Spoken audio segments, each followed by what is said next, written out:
mga ka-King Kong, this is King Arthur Valiente Vlog and welcome back to my YouTube channel. Awoo! Awoo! So mga ka-King Kong, ngayon, ang gagawin nating video ngayon is mag-a-unwrap tayo ng aking mga binili sa TikTok shop doon sa bagong bahay na gagawin natin. And syempre, ito yung bagong bahay. Ayan, ayan. Tignan nyo na lang dyan sa gilid natin. And gusto ko ako yung magde-design and mag-aayos nun. Kaya naman napabili ako ng mga gamit na to. Dahil very convenient kung ikaw na rin ang gagawa. Kung kaya mo naman, diba? Kaysa naman ipagawa pa sa ibang tao. Bibili ka na lang ng mga materials and everything. Tapos, ikaw na yung gagawa. Kaya napabili ako ng mga tools and everything. So, ipapakita ko sa inyo kung ano yung mga pinamili ko. And then, syempre, ako na rin yung magde-design. And malay nyo naman, diba, kahit hindi sa akin yung bahay. Actually, nakapangalan siya sa mother ko. And sa brother ko yon yung bahay na yon. And yung brother ko yung nagpabayad. But, again, di nyo alam, ma-manifest natin, baka tayo ang makabilis soon. Wow! So, ayun. So, kaya naman naayusin natin. Even though kahit hindi sa akin, sa kapatid ko yun, at least, di ba, naayos natin, meron tayo nagawa dun sa bahay na yon. So, ano pang hinihintay nyo? Buksan na natin at i-unwrap na natin ang mga pinamili ko sa TikTok shop. So, first, eto. Actually, guys, hindi na, nakabukas na talaga siya. Meron kasi nangialam na binuksan na to. And sabi ko naman, ako mag-unbox and ako mag-unwrap. Kaso nga lang, may nangialam na. So, okay lang. Ngayon, gawin na natin yung video. Wala naman tayo magagawa dahil nabuksan na. So, wag na tayo magpaka-plastic dahil plastic na nga ito. Dahil bubuksan na natin talaga siya dahil bukas naman na talaga siya. So, ano nga ba naman ito? Ito. Wow! So, ito yung laman niya, guys. Ayan, nabili ko lang siya sa TikTok shop for only 100 plus. Ano ko na lang yung shop nila dito and also kung magkano yung nabili natin na faucet. So ito po yung faucet sink or dun sa lababo. At gusto ko po kulay black para hindi po siya madumi kasi 'di ba usually silver or stainless yung ano natin and then nakikita natin ng mga patsi-patsi or something or madumi tignan. So gusto ko ito po yung pinili ko black para kahit malagyan siya ng kahit ano, hindi ganun kita yung dumi and hindi na kailangan masyadong linisin, right? So, ito po siya, faucet. Wow! Konting background story lang, bakit kami lilipat dahil nga itong inupahan namin na bahay is magtataas daw sila ng renta even though kahit hindi naman ganun kagandahan. And kami na rin naman ang nagpaayos nitong bahay na to at talagang pinaayos namin. Nakita nyo naman sa mga social media accounts ko na pinagawa namin tindahan, pinagay ko dito yung T Avenue. Pero the end, kami pa ang magdadagdag ng bayad imbis na ibawas doon sa upa namin. So which is maling-mali. So it's wrong move. Hindi siya ganon. Red flag siya sa akin kasi imbis na ibawas doon siya sa upa, ang ginawa, hindi binawas, kami pa ang dadagdagan ng upa. So that's the background story, no? Nung nirerentahan namin dito. So dapat talaga ibawas siya sa upa dahil nga pinagawa namin siya. Kaso hindi. So wala tayong choice. So kailangan natin lumipat. Paggawa tayo ng bagong pwesto ni T Avenue at saka ng bagong tindahan. And then ipapag-iba natin yung mga pinagawa natin. Siyempre, para yung ginastos natin, hindi mapunta sa bahay na to.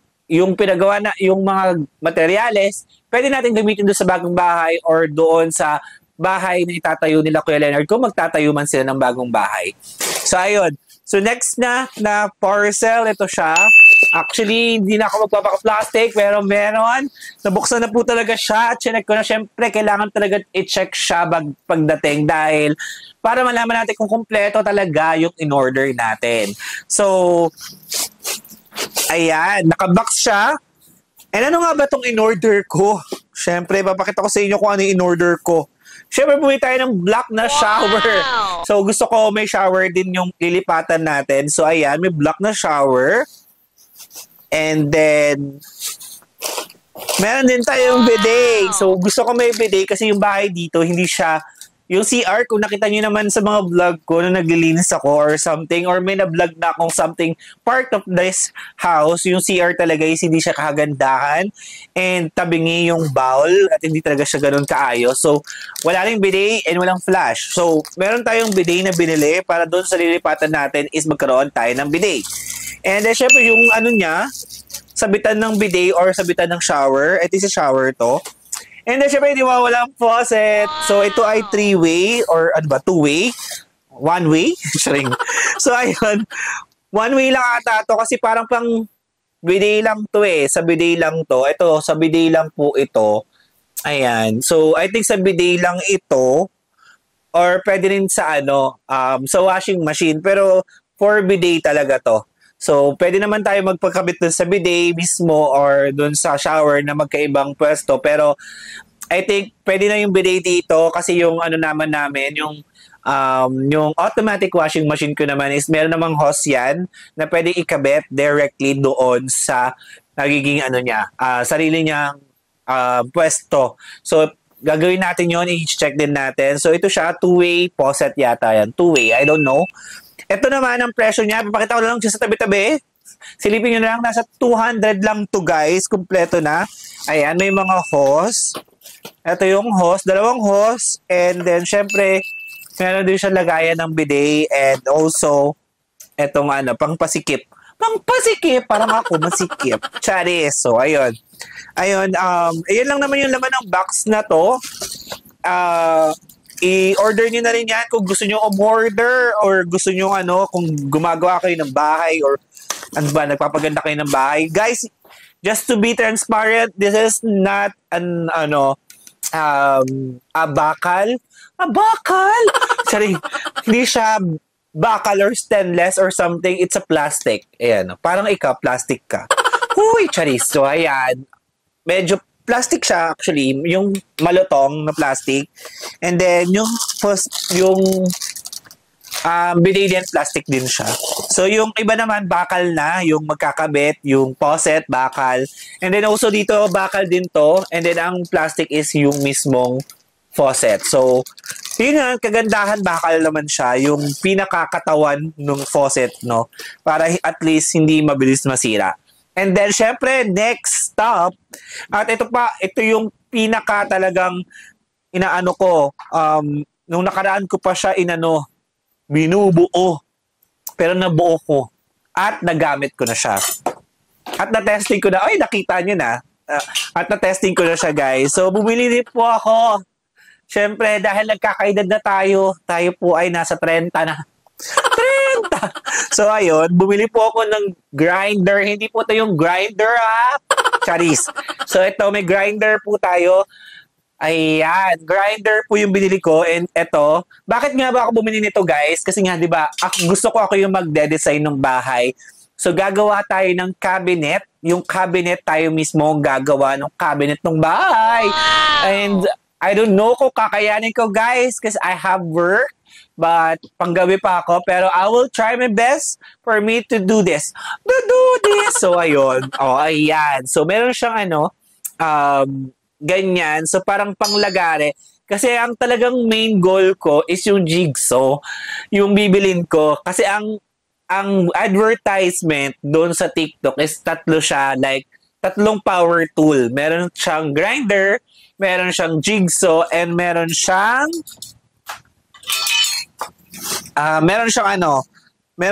ang tawag dito, driller. So, may driller din para, humanda ka! Sino ka ba? So, ayun, may driller siyang kasama. So, para, di ba, pag kinakabit yung cabinet, i-drill mo siya, tapos, ipapakuan mo or something. So, bumili na rin ako nito sa TikTok shop, guys. So, mag-ingat sa paghawak nito dahil nakakasugat. Okay?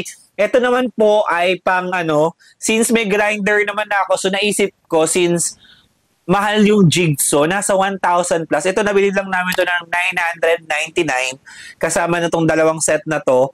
So, bumili na lang ako ng ganito para ito, magamit natin sa grinder. At saka to, ito, bumili na ako nito para pagka like, pag naghiwa tayo ng mga plywood, ito na yung gagamitin natin, yung grinder na. Medyo maingay lang siya talaga. Masakit sa tenga. Actually, guys, kung di ka sanay sa ingay, talagang may hirapan ka. Bonggang-bongga yun. Sobrang sakit yun sa ulo. Tapos, syempre, yung grinder may kasamang ganito. Pag bumili ka, ayan. May kasama rin siyang ganito. Pag bumili ka, ayan. Hindi ko alam tawag dito, pero parang panghiwa. Nakakita ko kasi yung pinanghiwa nila before. is ganito. And then, syempre, may pangpasikip siya. Parang ako, masikip. Charis. So, ayan. Pangpasikip. And then, ano pa ba? Ayan, may mga tornilyo or something. Syempre, yung grinder natin, meron siyang... Ay, grinder. Yung driller natin, meron siyang ganito. Pero, tignan nyo, isa lang yung bala niya, guys. And... I don't know paano siya pasisikipan, pero alam ko napapasikipan to eh. Ayun, tama, napapasikipan to. Parang ako, sumisikip. Charing. Emerald lang. So ayan, sumisikip din siya para ilalagay yan dito. So ako guys, natuto ako gumamit ng ganto dahil 'di ba mag-isa ako dati sa Mandaluyong nung nag-work ako sa Mandaluyong. So ako yung usually na nagkukot-kot ng mga kung ano-ano, ganun. So natuto ako, nanonood lang po ako sa YouTube. Wag nyo na po ako i-judge. Sa YouTube lang ako nanonood. Pati itong grinder, actually guys, pinanood ko lang sa YouTube kung paano siya i-set up. Kasi I don't have any idea on how to use this tool. Kasi sobrang power tool niya. Nakakatakot. And then may times pa nalutang ako, nahahawa, di ba nakadikit to, nakaganyan, tapos nakasaksak pa siya dun sa sabi ko, oh my God, nakasaksak pa siya, baka mamaya bigla ako mabuksan, tapos mahiwa yung kamay ko, and maputol. Diba? So, guys, mag-iingat kayo. Kaya ako, minsan may pagkamalutang lang talaga ako, pero lagi ko iniisip yung safety ko. Kung gagamit kayo ng mga ganito, ng mga power tool, dapat isipin nyo yung safety niyo. Ayoko naman mawalan ng kamay, at saka ng daliri. Sis, hindi kamay agad. Gusto iwain agad yung kamay. So, yun, ng daliri. So, that's why, nung tinry ko, nag-iingat talaga ako, tinatanggal ko muna agad siya sa saksakan. Kasi, hindi natin hindi natin ma-predict kung mabubuksan ba natin siya or mapapatay natin siya, 'di ba? Or usually kasi minsan merong time na nabubuksan ganoon. Masyado po akong nag-overthink po talaga ako. So kaya naman 'yun, pinapatay ko muna siya bago ko siya gamitin. And then, kapag hindi ko na siya ginagamit, pinapatay ko din siya. So, nilagay ko na siya sa isang box. Pasensyahan nyo na yung box. Medyo madumi. Hindi ko na ipapakita kasi ayoko naman na So, lahat ng power tools, nilagay ko sa isang lagayan para paggagawa na tayo doon. Kasi iba-vlog ko din yun. Yung paggagawa ng cabinet doon. And I hope, di ba, may tumulong sa akin sa paggawa. Kasi hindi po tayo perfect. Hindi rin naman tayo yung hindi tayo bihasa sa mga ganitong bagay kasi we are just a Filipina. Charing. So, ayun. Hindi naman to kumbaga parang ang tawag dito, hindi tayo sanay sa mga ganitong bagay pero itatry natin yung best natin para hindi tayo gumastos ng malaki for us to build our own house. Charing. So, ayun guys, thank you for watching and sana nag-enjoy kayo sa video na to. And ayan, magta-thumbnail mo lang tayo. Wait lang, dapat yung barel. Wait lang. Mag-thumbnail tayo, hindi pwede muna tayong thumbnail.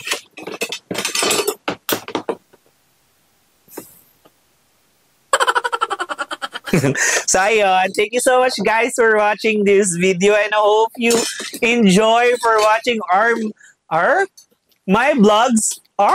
Sinong R? Sino kasama mo?